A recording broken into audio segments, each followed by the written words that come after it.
అందరికీ నమస్కారం. నేను కిరా కార్పేని. ఇప్పుడు నేను ఆంధ్ర రాజకీయాల్లో తిరుగుతూ ఉన్నాను. నెల్లూరు సంబంధించినటువంటి వేమిరెడ్డి ప్రభాకర్ రెడ్డి గారు, ప్రశాంత్ రెడ్డి గారు ఈ మధ్యకాలంలో కొంచెం తెలుసు. నేను ఎట్టంటే నాకేం రాజకీయ అనుభవాలు లేవు, రాజకీయాల పదవులు కాదు. వాళ్ళిద్దరూ వేమిరెడ్డి దంపతులు ఇద్దరు కూడా నెల్లూరుకి ఒక బాగా చదువుకునే పిల్లకాయలు, ఇంట్లో పరిస్థితులు బాగాలేకపోతే పూర్గా ఉండే పిల్లకాయలను కూడా ఉచితంగా చదివిస్తున్నారు.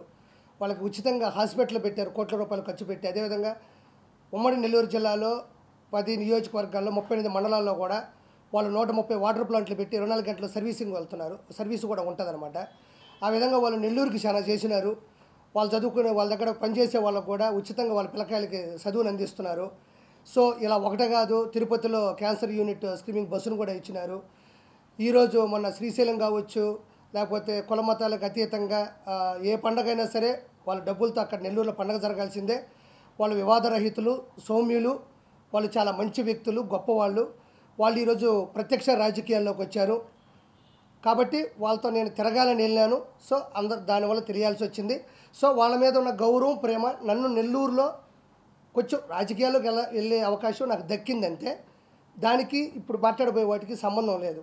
నేను హైదరాబాద్లో మాట్లాడుతున్నాను.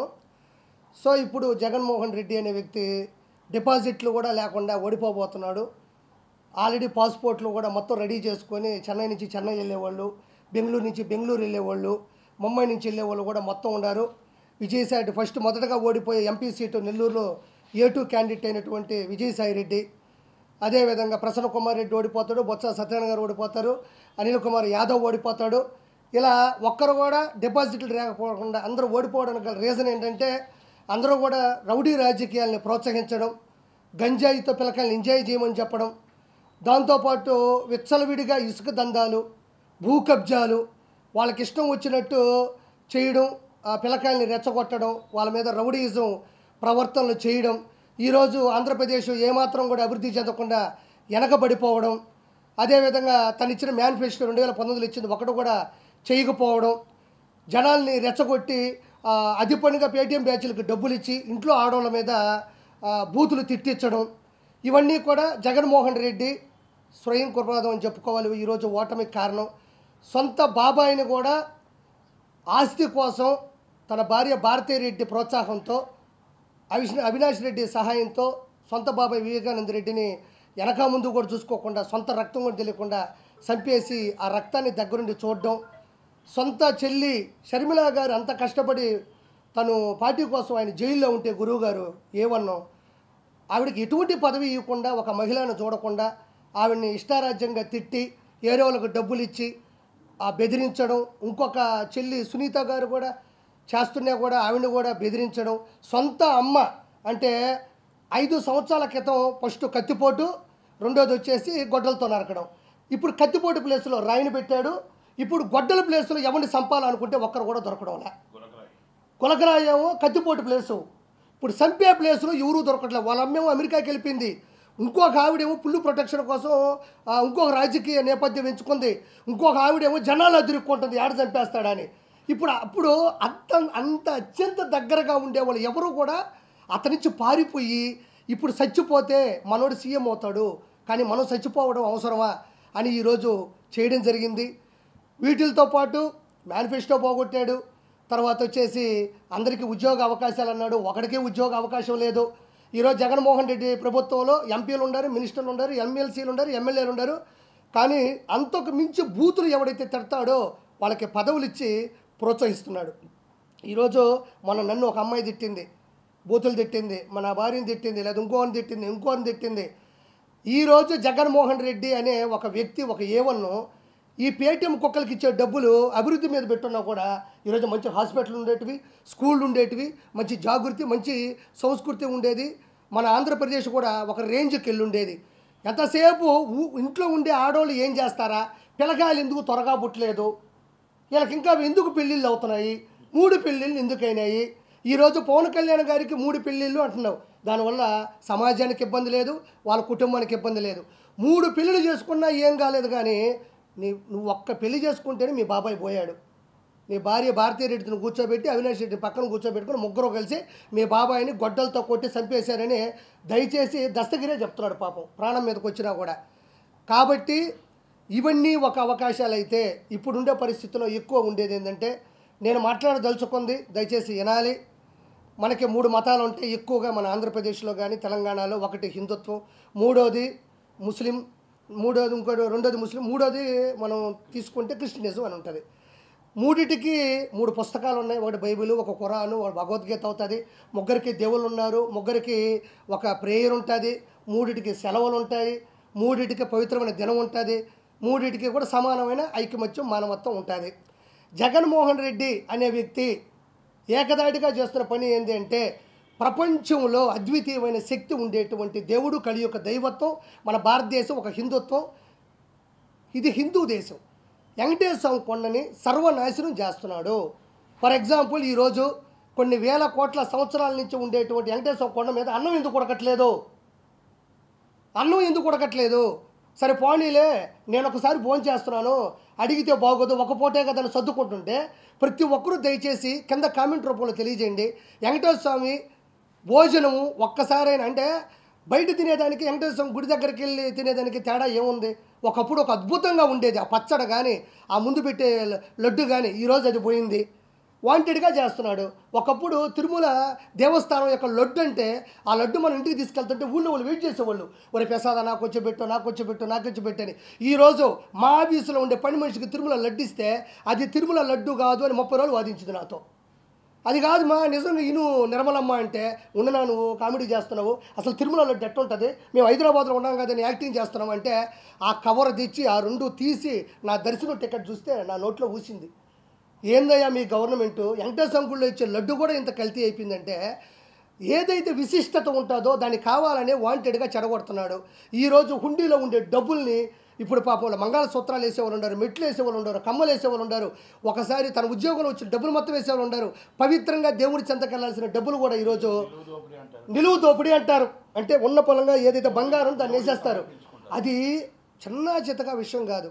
అంటే ఆ ధర్మం ఎలా ఉందో కానీ, బాడీ మీద ఉన్నంత శరీరంలో ఉండేటువంటి మొత్తం బంగారాన్ని వాడు, అది ఏమన్నా ఈరోజు డైరెక్ట్గా దేవుడికి వెళ్తుందా? అడిగిపోతుందో, ఏ చర్చికి పెడుతున్నాడో, ఏ చర్చిలో పెడుతున్నాడో. ఈరోజు ఎంత దిగజారిపోయింది. ఈరోజు పులులు ఎందుకు వస్తున్నాయి? ఎర్రచందనం కొట్టడం వల్ల ఊరి మీద పడి వస్తూ ఉంటే అవి చచ్చిపోతూ ఉన్నాడు. ఈరోజు పైన సిగరెట్లు, పాలు పొరాకులు, ఈరోజు పైన ఉండే పురోహితులు కూడా దిగ్బంధంలో ఉండరు అతని వల్ల. ఒక దేవుడి ఓంకార నాదం పాడాలన్నా, మైక్ సెట్ ఆన్ చేయాలన్నా భయపడిపోతూ ఉన్నారు. కాబట్టి నేను ఎక్కువ ఆలోచించేది ఏంటంటే, ఈరోజు ఒక డ్రోన్ షాట్ పెడితే మనం తిరుమల యొక్క మ్యాప్ మొత్తం కనబడుతుంది. సో అతన్ని ఫస్ట్ అరెస్ట్ చేసేది వాళ్ళ బాబాయ్ గొడ్డల కేసులు కాదు, కరెక్ట్గా తిరుమల కేసులు అతను దొరికిపోతాడు. దయచేసి టీడీపీ గవర్నమెంట్లో తిరుమల చాలా అద్భుతమైన స్థాయిలో ఉండేది. ఒకప్పుడు ఆ కార్డ్ రైస్ కానీ, ఆ సాంబార్ రైస్ కానీ, ఆ లోపల దొడ్లోకి వెళ్ళినప్పుడు వాళ్ళు పెట్టే కాఫీలు, టిఫిన్లు కానీ ఒక అద్భుతమైన స్థాయిలో ఉండేది. ప్రపంచం గర్వించదగ్గ అన్ని భాషలలో వచ్చేది అది. దయచేసి వెంటనే 145 సీట్ల నుంచి 150 సీట్లలో టీడీపీ, జనసేన, మన బీజేపీ మద్దతుతో గెలుస్తుంది. వాళ్ళకి నేను నమస్కారం తెలియజేసుకుంది ఏంటంటే, ముగ్గురు కూటమికి కూడా దయచేసి వెంటనే తిరుమల మీద శ్రద్ధ పెట్టండి, ఆ మహానుభావుని అరెస్ట్ చేయండి. ఎవరి మతం వాళ్ళకి గొప్ప. నాకు 3 మతాలు ఒకటే సమానం. నేను చాలాసార్లు మా దర్గాకి వెళ్ళాను, కశ్మూర్ దర్గాకి వెళ్ళాము. నేను క్రిస్టియన్ సినిమాలో కోఆర్డినేటర్గా పనిచేశాను. నాకు హిందూ అంటే ఇతర మతాలను గౌరవిద్దాం, మన మతం మనం కాపాడుకుందాం. నిజమైన మతంలో ఉండేవాడు ఎదుటి మతాన్ని నాశనం చేయాలని కోరుకోడు, తన మతాన్ని కాపాడుకుంటాడు, అభివృద్ధి చేసుకుంటాడు అంతే. కాబట్టి జగన్మోహన్ రెడ్డి హిందువుల మీద దారుణమైన చేస్తున్నాడు. ఈరోజు ఇంకోటి అడుగుతున్నా, అర్థం చేసుకోవాలి ప్రతి ఒక్కరు కూడా. ఈరోజు హిందుత్వం మీద పడ్డాడు, రేపు మీ దైవత్వమైన ముస్లింల మీద పడతాడు, క్రిస్టియనిజం మీద పడతాడు. ఎందుకంటే సొంత బాబాయిని చంపినోడు, సొంత చెల్లిని రోడ్డు మీద వేసినోడు మతాల మీద ఇష్టపడతాడు అనుకున్నావా? ఇష్టపడడు. దయచేసి అతన్ని అవినీతిని తగ్గిద్దాం. దయచేసి టీడీపీ ఈ యొక్క కూటమికి మనం ఓటేసి అతన్ని అంతం చేయాల్సిందిగా మనస్ఫూర్తిగా నేను కోరుకుంటున్నాను. నెక్స్ట్ వచ్చేది ఈ కూటమి ఖచ్చితంగా ప్రతి ఒక్కరూ అక్కడ మారింది, పద్ధతులు మారినాయి. అతను అంతం అందించాలని మనస్ఫూర్తిగా దీన్ని నేను కోరుకుంటున్నాను. ఒక హిందుత్వంలో ఉండి దాన్ని నాశనం చేసినా పర్వాలేదు, మాకు జగన్మోహన్ రెడ్డి కావాలి అంటే హిందుత్వానికి మీకు మించిన అష్ట దరిద్రులు కానీ, మీకన్నా విలనిజం కానీ ఎవరికీ లేదు. ప్రతి ఒక్కరూ గౌరవించాలి. నీ మతాన్ని నేను, నా మతాన్ని ముగ్గురం గౌరవించుకోవాలా. దయచేసి ఈ అంశాన్ని నేను ఎక్కువ జనాలకు తీసుకొద్దామని చెప్పి నేను ప్రెస్ మీట్ పెట్టడం జరిగింది అన్నయ్య సహకారంతో. అందరికీ కూడా థ్యాంక్ యూ సో మచ్.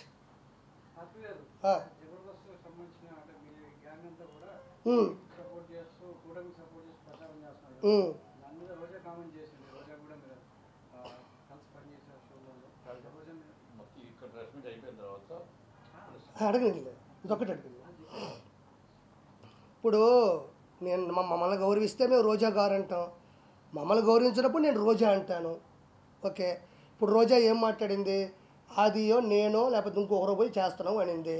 వాళ్ళేదో చిన్న చిన్న ప్రాణాలంట, చిన్న చిన్న ఆర్టిస్టులు అంట. ఈమెమన్నా నేషనల్ వైడ్ ఆర్టిస్టా? ఈవిడేమన్నా 15 నేషనల్ అవార్డులు కొట్టిందా, లేకపోతే 10 ఆస్కార్ అవార్డులు కొట్టిందా యువరాణి? వాళ్ళు ఏదో చేసుకుంటున్నారు, వాళ్ళు స్వచ్ఛందంగా చేసుకుంటున్నారు. వాళ్ళ ఇష్టం అది. పవన్ కళ్యాణ్ గారి మీద ఇష్టం ఉంది, లేకపోతే టీడీపీ మీద ఇష్టం ఉంది, లేకపోతే మీరు చేసే అవినీతి మీద వ్యతిరేకత ఉంది. నువ్వేమన్నా నేషనల్ అవార్డు ఆర్టిస్టువా? నువ్వు 20 సినిమాలు ఏమన్నా ఆస్కార్ అవార్డులు కొట్టినావా? రెండోది, చిన్న చిన్న ఆర్టిస్టులు అంటున్నావే, నీకు దమ్ము ఉంటే గెటప్ సీన్ చేసే క్యారెక్టర్ నీ జీవితంలో ఒకటైనా చేయగలిగావా? ఇస్తే నువ్వు చేయగలవా? సుధీర్ ఉన్నాడు, కష్టపడ్డాడు, మ్యాజిక్ చేశాడు, వాడు చరిష్మాతో సినిమా హీరో అయినాడు, ఈరోజు అత్యద్భుతం, నీకన్నా 10 రెట్లు ఫాలోయింగ్ ఉంది, వాడితో నువ్వు పోటీ పడగలవా? ఇప్పుడు ఆది ఉన్నాడు, వాడు వచ్చిన తర్వాత జబర్దస్త్ చరిత్రనే మార్చినాడు. నువ్వన్నా కూకొని 3 పంచులకి జడ్జిమెంట్ ఇవ్వాలా? వాడు ఆది పాపం గంట సేపు ఏకదాటిగా నవ్వించాడు, ఒక ట్రెండ్ సెట్లో ఉన్నాడు. వాడితో నువ్వు పోటీ పడగలవా? నీ బతుకులో ఏ రోజన్నా వీళ్ళ ముగ్గురు లాంటి చరిష్మాను చూసావా? ఎందుకు నిన్నెవరు ఏ మాట అన్నప్పుడు నీకెందుకు ఉలికి ఎక్కువ? నీ పని నువ్వు చూసుకో. ఈసారికి ఎమ్మెల్యే సీట్లో ఫస్ట్ ఓడిపోయే సీటే మా యువరాణి, మా రోజమ్మ. డిపాజిట్లు రావు నీకు నగిరిలో, గుర్తుపెట్టుకో. డిపాజిట్లు రావు నీకు నగిరిలో. ఉలికి ఉలికి పడమాకు, గౌరవించావు. మేము ఎప్పుడు నీ గురించి బ్యాడ్గా మాట్లాడుకోవాలి. నీకెందుకు వాళ్ళు పోయి అక్కడ చేసుకుంటే? చిన్న చిన్న ప్రాణాల 7 మంది హీరోలు ఉన్నారా? 7 మంది హీరోలు జనసేనలో ఉంటే వాళ్ళ కుటుంబంలో 70 మంది రౌడీలు నీ అన్న దగ్గర ఉన్నారు. తెలియదా నీకు? 70 మంది రౌడీలు ఉన్నారు. నీకు దమ్ముంటే ఒకసారి ఎదిరించి మాట్లాడి చూడు, నేను లేపేస్తాడు చూద్దాం. ప్రతిదాకా నీలాగా దిగజారిపోయి నీలాగా ఆడ ఇలా వెనక తిరుక్కుంటా బతుకుతాను అనుకుంటున్నావేంది? వాళ్ళు స్వచ్ఛందంగా పడినారు, వాళ్ళు ఇష్టం ఉంటే ఉంటారు, లేకపోతే పోతారు. నోరు మూసుకొని నీ పబ్లిసిటీ నువ్వు చేసుకో. నువ్వు చేసినా ఓడిపోతావు, చేయకపోయినా ఓడిపోతావు. నటుకుమారని చెప్పినట్టు జనసేన కన్నా వచ్చి అక్కడ మద్దతు బలుకు బాగుంటుంది. నువ్వు నీ బతుకు. ఇంకేటన్నా వస్తుంది, రేపు ఎల్లుండో వస్తుంది. నగిరిలో ఏముంది? నేను వచ్చిన నగిరికి నీ వల్ల నేను ఎదవనైపోయినాడా? ఏముంది నగిరిలో నువ్వు చేసిన అభివృద్ధి? వారం పెడితే చాలు, నీ అంత తాళపాక అన్నం వెళ్ళినట్టు వెళ్తుంటావు పైకి. వెంకటేశ్వర స్వామి అంటే అంత ఇష్టం, అంత ప్రేమ ఉన్నప్పుడు అన్న చేసే దుర్మార్గాన్ని ఎందుకు అడగలేకపోతున్నావు? 30 మంది కావాలి నీకు, ఒకరు కాదు. అమ్మ పెద్ద టీం నీకు, తిరుమల టీం ఉంటుంది నీకు, వేసుకొని పోతా ఉండాలా. తిరుమలకి అన్నకి సామాన్య భక్తుడు తిరుమలకి వెళ్తే నీ అన్నకి ఇష్టం ఉండదు. ఎందుకంటే పాపం వాడి దగ్గర ₹1 డబ్బులు ఉండవు, వాడు అన్నదానం తింటాడు, హుండీలో డబ్బులు ఏడు పాపం. మీ అన్న 30,000 పెట్టి వెంకటేశ్వర స్వామి దగ్గరకు వచ్చినాడే గొప్పవాడు. ఉండు నీకు జూన్ 4వ తారీఖు మొత్తం అందరి లెక్కలు జాలస్తాము. హైదరాబాద్ మారుస్తుంది. జగన్మోహన్ రెడ్డి లండన్ అని పెట్టుకున్నాడు. ఎందుకంటే అదే లండన్లో విజయమాల్య ఉన్నాడు, దొందే 2 ఒకటే. ఆడికి పోతాడు. మా విజయసాయిరెడ్డి ఉన్నాడు, ఏమిరెడ్డి గారి ఇంటర్వ్యూ కూడా బీకలేని విజయసాయిరెడ్డి ఏటు ఏమన్నా ఏమిరెడ్డి ప్రభాకర్ రెడ్డి గారికి పైన విజయసాయిరెడ్డి దిగినాయంటే మీ అతి చేష్టాలు, మీ ఆకృతి చేష్టాలు కాబట్టి ఏమన్నా చేయగలరా మీరు? ఎవరికి? ఓహో, మనోడు అందుకే మొన్న అంటున్నాడు కాలేజీ రూమ్ అంటున్నాడు. అది ఈసారికి కూటమి వస్తుంది, అవతలోడికి ఓటం వస్తుంది. దయచేసి నేను అడిగిన ప్రణాళికల్ని చెయ్యండి. నేను నిష్పక్షపాతంగా స్వచ్ఛందంగా మాట్లాడుతున్నాను. ఈ విషయం ఎవరూ మాట్లాడాల. మన మతాన్ని మనం కాపాడుకుందాం. దయచేసి మన హిందుత్వాన్ని కాపాడుకుందాం. పైన లడ్డు ఇంత ముందులాగా ఉండాలా, అన్నదానం బాగుండాలా, ప్రపంచంలో నలుదిక్కులు వచ్చే వాళ్ళకి అన్ని ఫెసిలిటీస్ ఇవ్వాలా, అందరికీ ఉండాలా, అన్ని మతాలు బాగుండాలా. ఇది నేను మాట్లాడింది. ఈ మా అన్న నాకు ఖచ్చితంగా సీఎం రేసులో ఉన్నారు, గెలవాలా. 145 నుంచి 150 సీట్లు. నేను అనుకున్న పద్ధతిలో ఎక్కువ మాట్లాడాలి. ప్రతిసారి పింఛన్లే, రోడ్లు బాగుపోయిన పర్లే మాకు పింఛన్ ఇచ్చాడు. మా ఇంట్లో ఎవరికన్నా ఉద్యోగం లేదు అయినా 3,000 పింఛన్ ఇచ్చాడు. మా ఇంట్లో మా పిల్లోడు మనవుడు గంజాయి తాగుతున్నాడు అయినా నాకు పింఛన్ ఇచ్చాడు. పింఛను. ఒక కుటుంబంలో ఒక 5 మంది ఉంటే ఒక ఆవిడే ముసలావిడ ఉంటుంది. మిగతా 4గురికి కూడా పింఛన్ ఇవ్వనప్పుడు నీ పింఛన్ కుటుంబం అంతా కాపాడుతుందా? ఇప్పుడు నువ్వే ముసలావు ఉన్నామా, నువ్వు డబ్బులు తీసుకునేవో, రేపు నీ బాగాలేకపోతే అంబులెన్స్ వచ్చింది, రోడ్డు బాగలేదు, ఆ రోడ్లో నేను అంబులెన్స్ తీసుకోపోతే పోయి చచ్చిపోయినావు.